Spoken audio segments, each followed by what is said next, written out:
கோவையில் நாயை விட்டு கடிக்க வைத்ததாக பெண் கைது செய்யப்பட்ட விவகாரத்தில் போலீசார் ஒருதலைபட்சமாக வழக்கு பதிவு செய்திருப்பதாக அவரின் கணவர் குற்றம் சாட்டியிருக்கிறார்.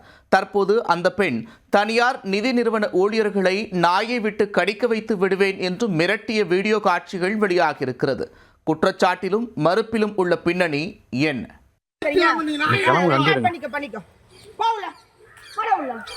நினைச்சிட்டு இருக்கீங்க தெரிஞ்சுக்கோங்க. அடிப்பீங்க நீங்க கார. ஏங்க கார யாருங்க அடிச்சா? ஏங்க கார எடுத்துட்டு உள்ள போய் பூட்டிட்டாமா. கை வைங்க. அப்படி ஏதாச்சும் ஒரு பொருள் உள்ள வைங்க. அங்க வருங்க. நீங்க ஃபைல் எடுத்துக்கிறேன்னு தானே சொன்னீங்க. அவர் ஏன் கார் எடுத்துட்டு போறாரு? நான் என் வீட்டு முன்னாடி நிறுத்துறேன். நீங்க வாங்க பேசிக்கலாம்னு நான் உங்ககிட்ட சொன்னேன். இல்ல அவர் கார் எடுத்துட்டு போன. நீங்க தள்ளனீங்க. எதுக்கு தள்ளனீங்க? இந்த இடத்துல ஏத நிக்கணும். ஒரே நிமிஷம். பொறுக்குன காருக்கு உண்டான பேப்பர் உங்ககிட்ட கேட்டனே இல்லையா? காருக்கு பேப்பர் வந்தாச்சு. Paper WhatsApp. கோவை வெள்ளலூர் பகுதியைச் சேர்ந்த தனியார் நிறுவன ஊழியர் மணிகண்டன், இவரது மனைவி தர்ஷனா என்கின்ற பிரியா, இவர்கள் கடந்த 2020ஆம் ஆண்டு தனியார் நிதி நிறுவனம் ஒன்றில் கார் வாங்குவதற்காக கடன் வாங்கி இருந்தனர். இவர்கள் தவணை தொகையினை பல மாதங்களாக செலுத்தாமல் இருந்து வந்ததாக கூறப்படுகிறது.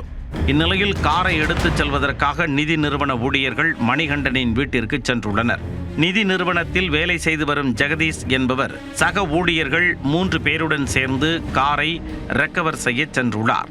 அப்போது மணிகண்டன் தர்ஷனா தம்பதி ஊழியர்களிடம் கடும் வாக்குவாதத்தில் ஈடுபட்டதாகவும் அவர்கள் வளர்த்து வந்த ஜெர்மன் ஷெப்பர்ட் நாயை ஏவி விட்டு கடிக்க வைத்ததாகவும் கூறப்படுகிறது. அந்த நாய் நிதி நிறுவன ஊழியரை 12 இடத்தில் கடித்து வைத்ததாக குற்றம் சாட்டப்பட்டது. புகாரின் பேரில் போத்தனூர் போலீசார் வழக்கு பதிவு செய்து தர்ஷனாவை கைது செய்துள்ளனர். இது குறித்து தர்ஷனாவின் கணவரிடம் கேட்டபோது, போத்தனூர் போலீசார் நிதி நிறுவனத்திற்கு ஆதரவாக வழக்கு பதிவு செய்து தன்னுடைய மனைவியை சிறையில் அடைத்துள்ளதாக குற்றம் சாட்டியுள்ளார். மேலும் நடைபெறாத சம்பவங்களை வழக்கில் சேர்த்திருப்பதாகவும் தங்கள் வீட்டு நாய் யாரையும் கடிக்காது என்றும் விளக்கம் அளித்திருந்தார். மேலும் நிதி நிறுவன ஊழியர்களை திருநாய் கூட கடித்திருக்கலாம் என்றும் மணிகண்டன் கூறியிருந்தார். இந்த நிலையில் சம்பவத்து அன்று குற்றம் சாட்டப்பட்ட பெண் தர்ஷனா நிதி நிறுவன ஊழியர்களை மிரட்டிய வீடியோ வெளியாகியுள்ளது.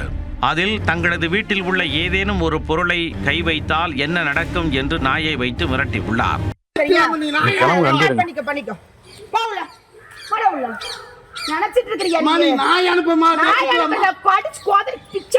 தெரிஞ்சுக்கோங்க. அடிப்பீங்க நீங்க கார. ஏங்க கார யாருங்க அடிச்சா? ஏங்க கார எடுத்துட்டு உள்ள போய் பூட்டிட்டாமா.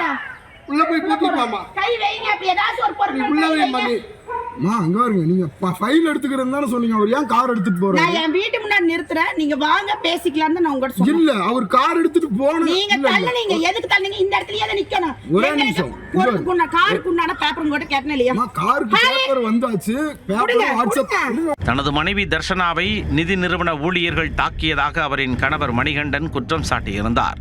ஆனால் சம்பவத்தன்று நிதி நிறுவன ஊழியர்களைத்தான் தர்ஷனா மிரட்டியது வீடியோ மூலம் அம்பலமாகியுள்ளது.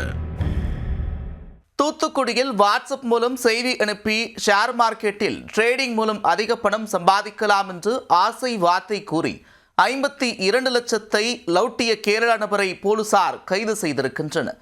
போலி ஆப் உருவாக்கி நூதன முறையில் பணம் பறித்த சம்பவத்தின் பகீர் பின்னணி என்ன? தூத்துக்குடி கேடிசி நகரை சேர்ந்த ஒருவருக்கு